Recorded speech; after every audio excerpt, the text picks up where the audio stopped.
एक मर्तबा हजरत महबूब इलाही ने फरमाया कि खुसरू पानीपत जुमेरात के दिन चले जाओ, हजरत अबू अली शाह कलंदर के यहाँ दरबार लगता है, उसमें बैठा करो। पीर का हुक्म था, चले गए, हाजिरी दी, चले आए। फिर दूसरी जुमेरात को गए, फिर हुक्म मिला तीसरी जुमेरात को गए। अब मुसलसल आदत बना लिया कि हर जुमेरात को पानीपत हजरत अबू अली शाह कलंदर के दरबार में जाने लगे। एक दिन हजरत अबू अली शाह कलंदर ने हजरत अमीर खुसरू से पूछा, खुसरू तुम किसके मुरीद हो? कहा मैं महबूब इलाही निजामुद्दीन औलिया का मुरीद हूँ। कहा खुसरू सरकार के दरबार में एक अदालत लगती है, एक महफिल होती है, वहाँ सारे औलिया अख्ताबो अब्दाल मौजूद रहते हैं, मैं वहाँ हाजिरी देता हूँ। मैंने सबको देखा मगर तुम्हारे पीरो मुर्शिद को वहाँ मैंने कभी नहीं देखा। अल्लाह। हजरत अमीर खुसरू ने जब सुना तो उन्हें बड़ा दुख हुआ, चेहरा उतर गया, रंज और गम से चेहरा निढाल हो गया, खाना पीना अच्छा नहीं लग रहा है, उदास हो गए, मायूसियों में डूब गए। और जब वहां से आए दिल्ली तो भी यही कैफियत। तो हजरत महबूब इलाही ने फरमाया कि खुसरू तुम बहुत ज्यादा उदास और मायूस नजर आ रहे हो, बताओ मामला क्या है? कहा सरकार आज मैं अबू अली शाह कलंदर के दरबार में गया था तो उन्होंने फरमाया कि अल्लाह के रसूल के दरबार में औलिया अख्ताबो अब्दाल रहते हैं, मैंने सबको देखा है मगर तुम्हारे पीर को मैंने वहां कभी नहीं देखा। मुझे इसी का गम है कि आप वहां सरकार की बारगाह में उनके दरबार में नजर नहीं आते हैं। तो हजरत महबूब इलाही मुस्कुराए, फरमाया खुसरू तुम्हें कहना चाहिए था कि मुझे सरकार के दरबार में ले चलो, मैं अपने पीर को तलाश करके आपको दिखा दूंगा। कहा हुजूर अगर न तलाश कर पाता तो? कहा यही क्या कम था, इस बहाने तुम सरकार की बारगाह में पहुंच जाते। हजरत अमीर खुसरू ने कहा हुजूर ठीक है, अब की जुमेरात को जाऊंगा तो यही करूंगा। और जब पहुंचे तो हजरत अबू अली शाह कलंदर ने पूछा खुसरू क्या मामला है? कहा हुजूर आपने कहा था कि सरकार के दरबार में तुम्हारे पीर को मैंने कहीं नहीं देखा, आप मुझे सरकार के दरबार में ले चलें, मैं अपने पीर को तलाश करके आपको दिखा दूंगा। तो हजरत अबू अली शाह कलंदर ने फरमाया आंखें बंद करो। आंखें बंद की, सर पे हाथ रख दिया, फरमाया आंखें खोल लो। आंखें खोली तो देखा न पानीपत है, न अबू अली शाह कलंदर का दरबार है, बारगाह रिसालत में हाजिर है, सहाबा मौजूद, अहले बैते अतहार मौजूद, औलिया मौजूद, अख्ताबो अब्दाल मौजूद, बुजुर्गों का मेला लगा हुआ है। हजरत अमीर खुसरू आगे पीछे दाएं बाएं सब देख रहे हैं, हर तरफ नजर दौड़ा रहे हैं और अपने पीर को तलाश कर रहे हैं मगर उनके पीरो मुर्शिद कहीं नजर नहीं आए। और जब कहीं नजर नहीं आया तो मायूस हो गए, चेहरा उतर गया। इतने में अल्लाह के रसूल का दीदार नसीब हुआ। सैयद आलम ने फरमाया खुसरू क्यों मायूस हो, क्या मामला है? कहा सरकार मैं अपने पीर को तलाश कर रहा था, आपकी बज़्म में मुझे पीरो मुर्शिद नजर नहीं आए। तो अल्लाह के नबी ने फरमाया खुसरू इसके ऊपर भी एक दरबार लगा है, वहां जाके देख लो, शायद वहां मिल जाए। हजरत अमीर खुसरू वहां पहुंचे, वहां भी तलाश करते रहे, दाएं देखा बाएं देखा, ऊपर देखा नीचे देखा, कहीं पीरो मुर्शिद नजर ना आए, फिर उदास हो गए। अल्लाह के रसूल फिर तशरीफ लाए, फरमाया खुसरू क्या हुआ? कहा सरकार यहाँ भी नजर नहीं आए। कहा इसके ऊपर भी एक दरबार लगा, वहां चले जाओ।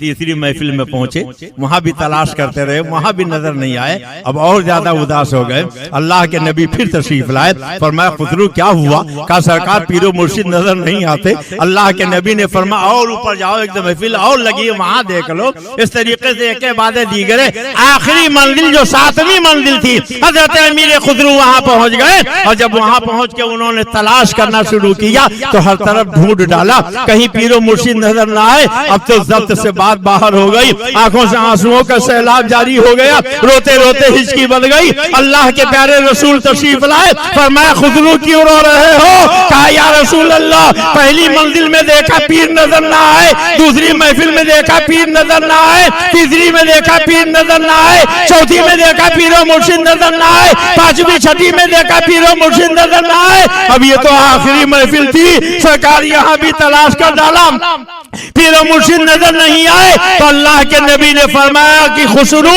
अरे जरा मेरे पीछे तो देखो। जब पीछे देखा तो एक निकाब पोश तशरीफ फरमाते, फरमाया जरा इनका निकाब पलट के देखो। हजरत अमीर खुसरू ने निकाब पलटा तो देखा कोई और नहीं है, हजरत महबूब इलाही निजामुद्दीन औलिया बैठे हुए हैं।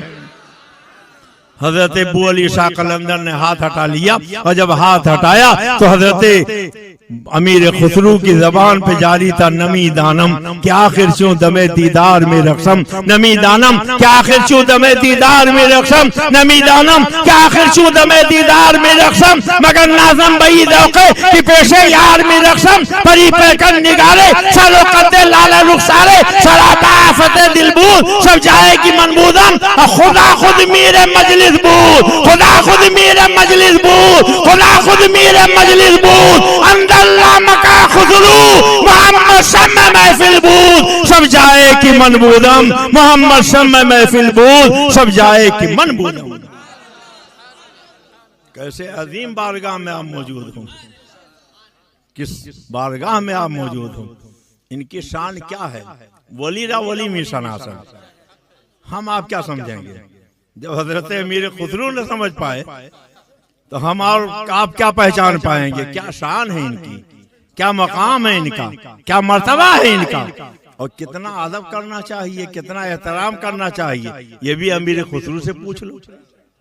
ये हजरत सैयदना महबूब इलाही निजामुद्दीन औलिया सैयदजादे, एक मर्तबा एक सैयदजादे आए, कहने लगे हुजूर बेटी जवान हो गई, शादी करना है, शादी करना है, और सरकार मेरे पास कुछ है नहीं, आपके पास इसलिए आया हूं कि आप मुझे कुछ अनायत फरमा दें ताकि मैं शादी कर लूं बच्ची की। हजरत महबूब इलाही ने खादिम को बुलाया, फरमाया जरा देखो आज कुछ नजर आई है। तो खादिम ने तलाश किया, देखा, कहने लगे कि हुजूर आज तो कोई नजर नहीं आई। तो सैयद साहब से हजरत महबूब इलाही सरकार निजामुद्दीन औलिया ने फरमाया कि दो एक दिन सैयद साहब आप ठहरिए और जब नजर आएगी तो मैं आपकी खिदमत में पेश कर दूंगा। सैयद साहब ने कहा कि आप भी सैयद हो, मैं भी सैयद हूँ, बिरादरी का मामला है, मैं ये सोच के आया था कि आपके यहाँ से कुछ मिल जाएगा, लड़की की शादी कर दूंगा, मगर आपके यहाँ कुछ मिला नहीं। अब मैं जा रहा हूँ, मुझे रुकने का मौका नहीं है। तो हजरत महबूब इलाही निजामुद्दीन औलिया ने आगे पीछे दाएं बाएं देखा, कोई चीज हो जिस इनके दे दें, कुछ नजर नहीं आया। तो सामने फटी हुई जूतियां पड़ी थी, वो जूतियां उठाई, फरमाया कि ये जूतियां बोसीदा हो गई हैं, पहनने के लायक नहीं रह गई हैं, फट गई हैं, मगर सैयद साहब आप इन्हीं जूतियों को ले जाइए। सैयद साहब ने हजरत महबूब इलाही सैयदना सरकार निजामुद्दीन औलिया की जूतियां ले ली, चल। हजरत अमीर खुसरू हजरत सुल्तान मोहम्मद तुगलक के साथ कहीं किसी मुहिम में गए हुए थे, वहां से पलटे, शाम हो गई, एक जंगल के करीब पहुंचे तो वहीं बसेरा कर दिया, ठहर गए। इधर सैयद साहब दिल्ली से हजरत महबूब इलाही निजामुद्दीन औलिया की जूतियां लेकर चले थे, इत्तेफाक से वो भी वहीं पहुंच गए। वहां एक सराय देखी तो उसी सराय में जाके उन्होंने सुकूनत अख्तियार कर लिया। हजरत सैयदना अमीर खुसरू सो रहे थे, सोते सोते एकदम से उनकी आंख खुल गई और आंख खुलने के बाद वो चीखने लगे, बोए पीर में आयत, बोए पीर में आयत, बोए पीर में आयत, बोए पीर में आयत, बोए पीर में आयत, बोए पीर में आयत। लोगों ने कहा तुम्हारे पीर तो दिल्ली में हैं, यहाँ इतनी दूरी पर तुम्हें पीर की खुशबू कहाँ से आ रही है, कहाँ से खुशबू तुमने सूंघ लिया है, अरे सो जाओ, कहीं ऐसा तो नहीं है कि आंख लग गई तो ख्वाब देखने लगे। मगर वो एक ही धुन चिल्लाए जा रहे हैं, बोए पीर में आयत, बोए पीर में बुए पीर में आया, और जिधर से खुशबू आ रही थी उसी तरफ चल पड़े और उस सराय के करीब पहुंचे। दरवाजा बंद था, दरवाजे पे जाके रुक गए और फरमाने लगे, हमी जहाज, हमी जहाज, हमी जहाज, यही जगह है, यही जगह है, यही जगह है, बुए पीर में आया, बुए पीर में आया, बुए पीर में आया। और जब दरवाजा खुला तो देखा एक सैयद साहब वहां लेटे हुए हैं, उन्हें जगाया, आप कहाँ से आए हो, कौन हो। उन्होंने कहा मैं सैयदजादा हूँ, अपने बिरादरी के सैयदजादे हजरत महबूब इलाही निजामुद्दीन औलिया से मिलने के लिए दिल्ली गया था, लड़कियों की शादी के लिए उनसे कुछ मांगने गया था, मगर उन्होंने अच्छा मजाक किया, न कुछ दौलत दी, न रुपया दिया, न पैसा दिया, न शर्फियाँ दी, ये फटी हुई जूतियाँ दे दी हैं जो पहनने के लायक भी नहीं है, कोई इनको खरीदेगा भी नहीं, मगर चूंकि दे दिया मैं लेके आ गया। हजरत अमीर खुसरू ने अपने पीरो मुर्शिद की जूतियाँ देखी, उनके हाथ से लिया और अपने होठों से लगाया, आंखों से लगाया, सर पे रखा और कहा सैयद साहब आप मेरे पीरो मुर्शिद की ये जूतियां बेचेंगे? कहा ये जूतियां पहनने के लायक भी नहीं है, इनकी कोई कीमत भी नहीं है, क्या करोगे इसको खरीद के? कह आप जानते हैं इसकी कोई कीमत नहीं है, मगर मुझे मालूम है इसकी क्या कीमत है, आप बताओ इसकी क्या कीमत है। उन्होंने कहा जो देना हो दे दीजिए, मैं आपको यूं ही देने के लिए तैयार हूँ। हजरत अमीर खुसरू ने फरमाया इस वक्त मेरे पास 7,000 अशरफियां हैं, वो 7,000 अशरफियां अपने पीर की जूतियों के बदले में मैं आपको दे रहा हूँ। और सैयद साहब 7,000 अशरफियां मेरे पास दिल्ली में मौजूद है, अगर आप दिल्ली तक चलने की जहमत गवारा करो तो वो 7,000 अशरफियां और मैं दे दूंगा। सैयद साहब ने कहा बाप 7,000 अशरफियां मेरी जरूरत के लिए बहुत है, वही उतना दे दीजिए। हजरत अमीर खुसरू ने वो 7,000 अशरफियां देकर अपने पीरो मुर्शिद की फटी हुई जूतियां खरीद ली, अपने सर पे रखा, मस्ताना वार झूमते हुए दिल्ली की तरफ चल पड़े। नमी दानम की आखिर छू जमेती दार मी रक्षम मगर नाजम बई दौखे कि पेशे यार मी रक्षम। हजरत दिल्ली पहुंचे, हजरत महबूब इलाही का सामना हुआ। महबूब इलाही ने फरमाया हुजूर बहुत खुश नजर आ रहे हो, क्या मामला है, इतना क्यों खुश दिखाई दे रहे हो? कहने लगे सरकार आपकी मुकद्दस जूतियां मैंने खरीद ली है, आपकी जूतियां मैंने खरीद ली है। हजरत महबूब इलाही ने पूछा हुजूर कितने में मेरी जूतियां खरीदी? क्या हुजूर 7,000 अशरफियों के बदले में? हजरत महबूब इलाही ने फरमाया बिसियार अर्दा खरीदी, बिसियार अर्दामी खरीदी, बिसियार अर्दामी खरीदी। ऐ हुजूर अरे 7,000 अशरफियां देकर तुमने मेरी जूतियां खरीद ली है, बहुत सस्ती खरीद ली है, बहुत सस्ती खरीद ली है, बहुत सस्ती खरीद ली है।